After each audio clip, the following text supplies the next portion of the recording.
Hello,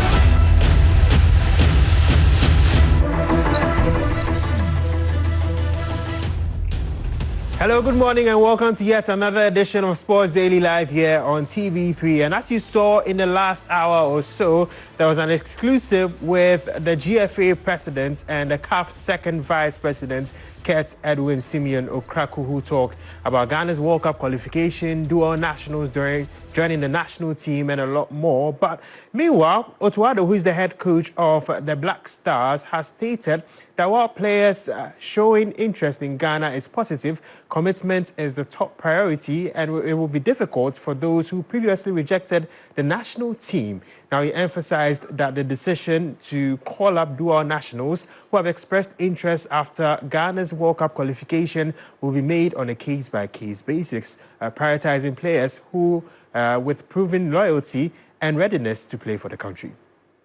I mean, in general, we will look at each case one by one, and without naming or giving names, you know, there are players which we have been chasing since I was a coach in 2021, who didn't reply to our call or didn't want to come, and it's very, very difficult, you know, to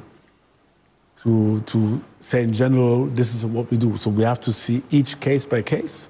And it's a different thing. If we haven't approached you and now you want to come, then we have been approaching you all the way and you said no, but now that as we are at the World Cup, you want to come. And I think Ghana should always have a certain pride also as a country. I think also that we need to go on each player and to check the commitment, which is very, very crucial, because we have a very good unity and definitely don't want to destroy this with bringing players in who don't have the commitment. So commitment has to be first, and then from there we will see if anyone shows in the next 6, 7, 8 months from his performance, but also from commitments that he wants to play for Ghana, then we are always open. That was Otuado, the head coach of the Black Stars. Now, joining me in studio is my colleague, Solomon Amankwa. Solomon, this particular past hour, we've seen an exclusive with Kurt Okraku. We've seen that of Otuado also talking about dual nationals. But what are your key takeaways from that exclusive with Kurt Okraku? Well, I think it's a top job that has been done by the general manager of MG Sports, Michael Otieje. These are some of the conversation that spark a national conversation. And I think that with Kurt Edwin Simon Okraku, since he's assumed office as the president of the Ghana Football Association in 2019, he's not really had it's like so rosy. It's been a party patch for him. At the point, the national teams were struggling, our clubs were struggling, but then in recent times, at least we are seeing progress with regards to the introduction of the Catch Them Young policy. Then again, we've seen the investment being made in women's football. At least we've seen progress with our youth football, then with the national team, especially the Black Stars. So clearly there's been an improvement in various phases of our football. What I take the biggest of it all is Black Stars qualifying to the World Cup, and obviously seeing Ghanaians who were born outside Ghana wanting to represent the nation. I've always said this conversation would always come up. And I was happy Michael Otieje made examples in 2007 when Quincy Owusu-Abeye was drafted into the squad. We've seen how Kevin Prince-Boateng got himself into the squad. And anytime there is a major competition, Ghanaian players who were born outside Ghana would always want to come up. But in situations of this nature, we don't need to attach emotions in having these conversations. We need to go by the fact that, one, these players might have a certain training which is outside the cultures of Ghana. So before they decide to accept to be here, they need to go through certain phases. And it is a very difficult thing to do. Bill, you might be with another person today, yes, but then you would want to get married to another person. Yes. You don't just get up and take the decision that I want to marry this. After being with this person, it will take gradual process. It will take a longer period to come into that conclusion. And so these issues of some Ghanaian players we've approached, they didn't want to come and all that. If we attach emotions to it, we will not get to the root of it. If you look at the players, we need to first of all look at their quality. What is commitment? I'm here. I can play. I can kick really well. I have that commitment to play for Ghana. But if I'm not good, I'm not good. Somebody might not, at the start, they don't have that commitment. But then the person is good. Now they have shown interest to play for Ghana. Why should we have to drag, here and there before we are able to assemble the best of players? The World Cup is not for pageantry. It is for serious nations who want to make impact at the World Cup. So if a country like Ghana really have top quality talent across Europe, and these players had shown interest to come and play for Ghana, I think that we should move away from sentimental argument and look at what these players bring on board when they are brought in. But in all, I think that Kurt, in his last 5 years as the president of the Ghana Football Association, yes, he's not been 100%, but at least from where we left off in 2018, yes, after the announced expose, yes, then came COVID-19, yes, and where we have gotten to in 2025, I think that we've seen bigger progress, but there is more to do, and I think we can do it. Indeed, a lot spoken by my colleague Solomon Amankwa on the Kurt situation and the Kurt interview, and also the situation on the dual nationals who are looking forward to joining the Black Stars. We'll take a quick break. When we come back, we have a lot more here on Sports Daily.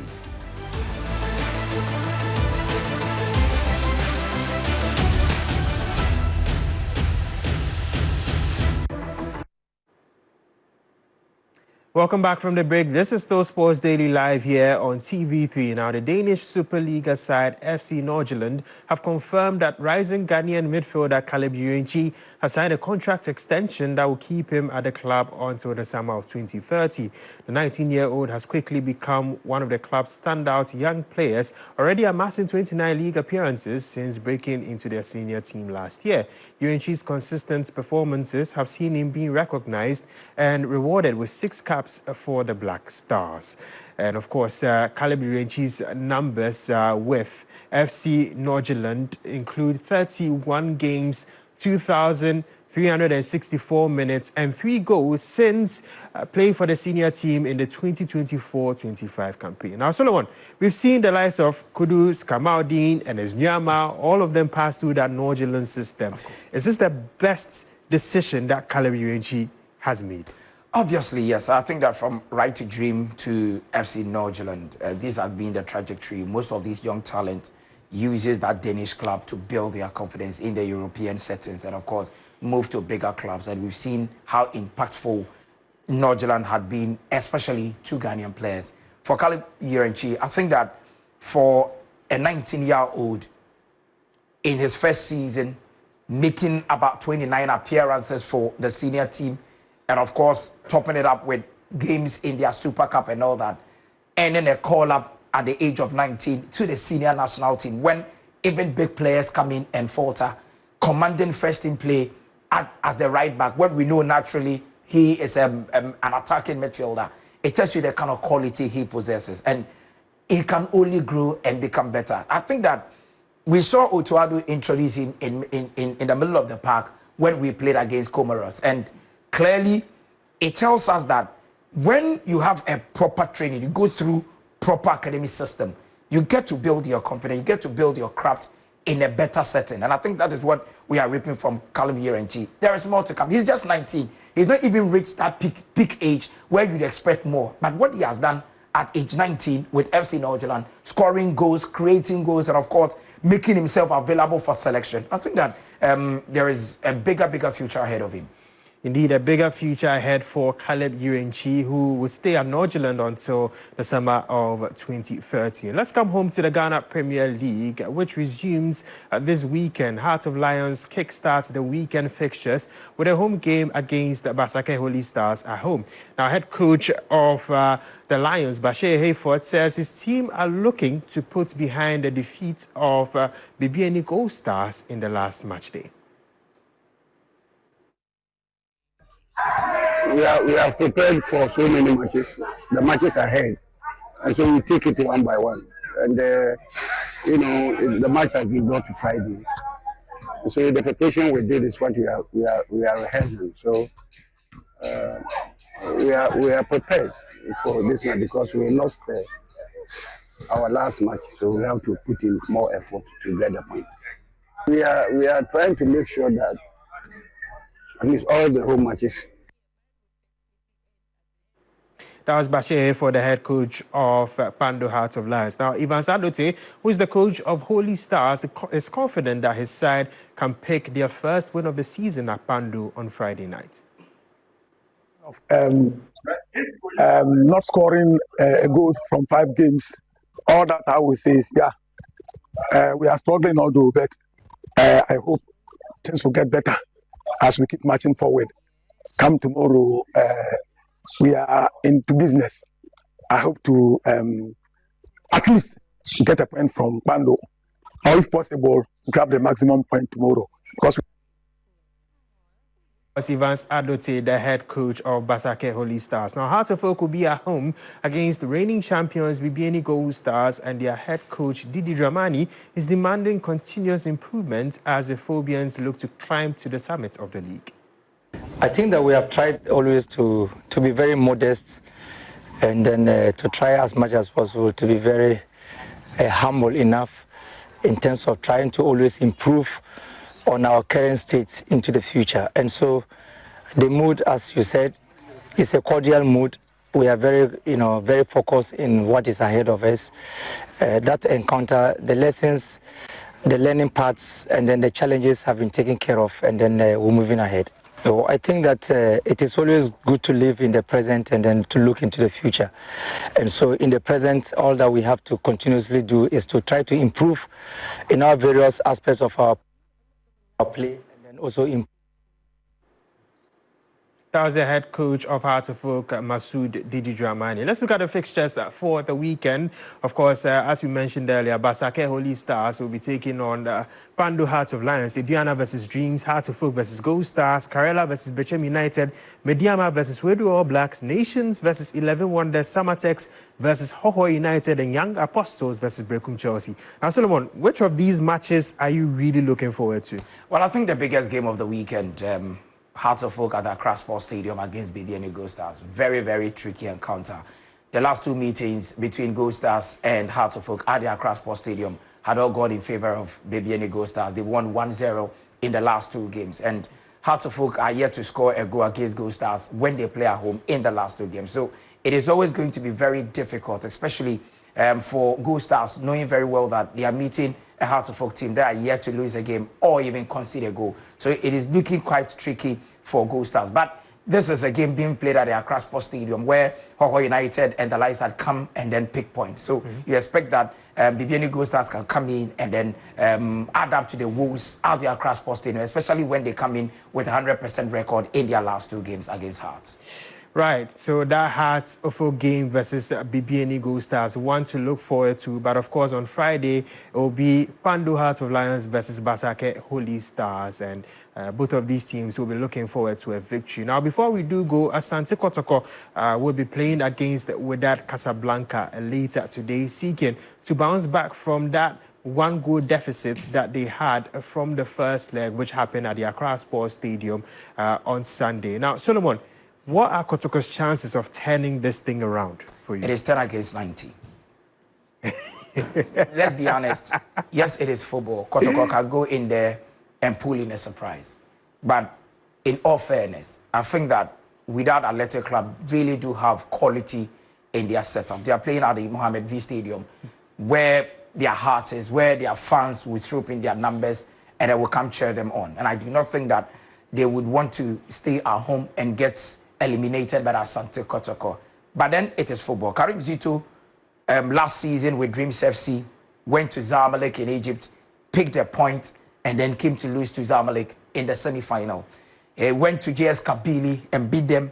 He went to Club Africain and beat them in Algeria the last time out. So clearly, he has a way of playing some of these away games.